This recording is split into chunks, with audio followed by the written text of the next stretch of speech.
नमस्कार, आज है 29 मार्च और यह है अमेरिका लाइव। सबसे पहले नजर डालते हैं आज की खास खबरों पर। राष्ट्रपति ओबामा अचानक पहुंचे काबुल। अफगानी राष्ट्रपति हामिद करजई से की भ्रष्टाचार समेत कई मुद्दों पर बात। और 125 देशों में शनिवार की रात को अंधेरा, जलवायु परिवर्तन पर और कार्रवाई के लिए दबाव की एक पहल। वॉशिंगटन डीसी से मैं हूं वॉइस ऑफ अमेरिका का अमित श्रीवास्तव। अब खबरें विस्तार से। अमेरिकी राष्ट्रपति बराक ओबामा कल अचानक अफगानिस्तान पहुंच गए। उनका अफगान दौरा सुरक्षा कारणों से बेहद गोपनीय रखा गया। लगभग 13 घंटे की लगातार उड़ान के बाद ओबामा काबुल पहुंचे और कहा यह भी जा रहा है कि अफगान राष्ट्रपति हामिद करजई तक को उनके दौरे की जानकारी उनके पहुंचने से 1 घंटे पहले ही दी गई थी।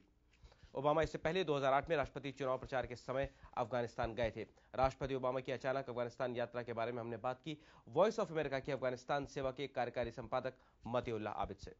आबिद साहब, जो राष्ट्रपति ओबामा पहुंचे काबुल अचानक, तो क्या टाइमिंग क्यों इस वक्त पहुंचे हैं, क्या कारण उसका? असल में इन्हीं दिनों अमेरिका में ओबामा साहब की जो पॉलिसी थी वो अप्रूव हो गई हेल्थ के बारे में, फिर ट्रीट हो गई रशिया के साथ। तो वो चाहते कि इंटरनेशनल फ्रंट पे भी वो जो कामयाबी शुरू हो गई उसको आगे बढ़ाएं। और अफगानिस्तान इस वक्त है जब मर्जा उनके कंट्रोल में आ गया है और दूसरे तालिबान बड़े कमांडर पकड़े गए हैं और पीस प्रोसेस चल रहा है।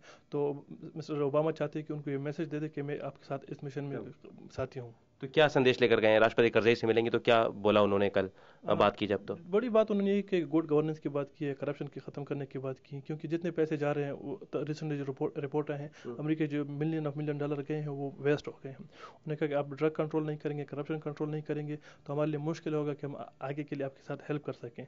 तो ओबामा का एक मैसेज, बड़ा स्ट्रांग मैसेज किया है। उनको ये बताया गया है कि आप अपने गवर्नर्स को, अपने वॉरलॉर्ड्स को इनको कंट्रोल करें और जो अफगानिस्तान में जो ट्रांसपेरेंसी है उसको आप प्रूफ करें।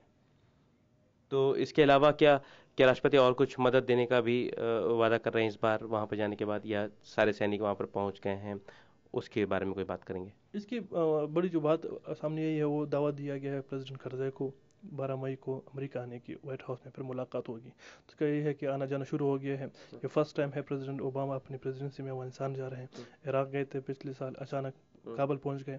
तो इससे यह लगता है कि वो दोनों को अहमियत दे रहे हैं, उनको दावत दिया गया। फिर जो आर्मी भेजने की बात आपने की, आर्मी बढ़ाने के साथ साथ वो चाहते हैं कि सिविलियन फ्रंट पर भी अफगानिस्तान में ऐसे काम हो जैसे करप्शन की बात हो, लोगों को मतलब पब्लिक रिलीफ मिले, वो मर्जा कंट्रोल। उन्होंने एक एग्जाम्पल दिया है कि जहाँ वहाँ पे तालिबान के जाने के बाद ऐसी एडमिनिस्ट्रेशन आए कि उनको चला सके। तो और आल अफगानिस्तान में अगर इस तरह नहीं हो सकता तो मिलिट्री जाने का कोई फायदा नहीं है, क्योंकि लोग सिर्फ ये नहीं चाहते कि हमारा सर महफूज हो, लोग ये भी चाहते हैं कि हमारी जिंदगी के दूसरे जो एंगल है वो भी कवर हो सके। बहुत बहुत धन्यवाद आप इस बात करने के लिए। शनिवार को दुनिया भर में अर्थ आवर मनाया गया। दुनिया भर के हजारों शहरों में लाखों की संख्या में जानी मानी जगहों पर कारोबार और घरों में लोगों ने 8:30 से 9:30 बजे के बीच गैर जरूरी रोशनी को बंद किया। ये चौथा सालाना अर्थ आवर था जो वर्ल्ड वाइल्ड लाइफ फाउंडेशन द्वारा आयोजित किया गया। इस साल के समारोह में 125 देशों ने हिस्सा लिया। यह संख्या पिछले साल के 88 देशों से काफी ऊपर थी। संयुक्त राष्ट्र महासचिव बान की मून ने एक बयान जारी किया जिसमें उन्होंने लोगों से आग्रह किया कि वे प्रकृति की नाजुक और महत्वपूर्ण भूमिका के बारे में सोचें और एक सतत भविष्य के लिए उसकी रक्षा करें। न्यूयॉर्क में संयुक्त राष्ट्र मुख्यालय भी प्रतीकात्मक अंधकार में शामिल हुआ और उसके साथ अन्य अमेरिकी लैंडमार्क जैसे न्यूयॉर्क के एम्पायर स्टेट बिल्डिंग, वॉशिंगटन के नेशनल कैथीड्रल और माउंट रशमोर भी शामिल हुए। Sonali Sen, voice of America.